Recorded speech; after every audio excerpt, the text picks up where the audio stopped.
دا چې د دې اکاونټ نن اخري ورځ ده، یعنې 30 تاریخ دی، سبا به نوې میاشت اول تاریخ پیل کېږي.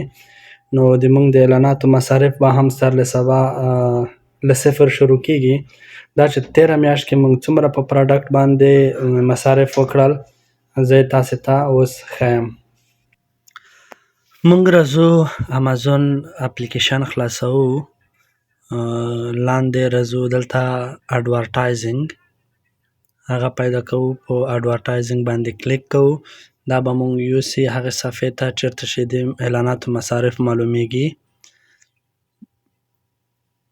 ښه، په دغه تېره میاشت کې موږ 930 ریال مصرف کړي دي په اعلاناتو باندې، چې موږ ته یې 6,35,000 امپریشن راوړي دي، په دې معنی چې دومره تعداد خلکو ته د موږ پروډکټ مخکې ورغلی دي. او څومره سیلز دغه 935 ریالو موږ ته راوړي دي، 15,638 ریال سیلز موږ فقط د اعلاناتو له طریقې شوي، د پاتې په ارګانیک ډول راغلي. او دغه اعلاناتو موږ ته 40 آرډره راوړي دي، چې د موږ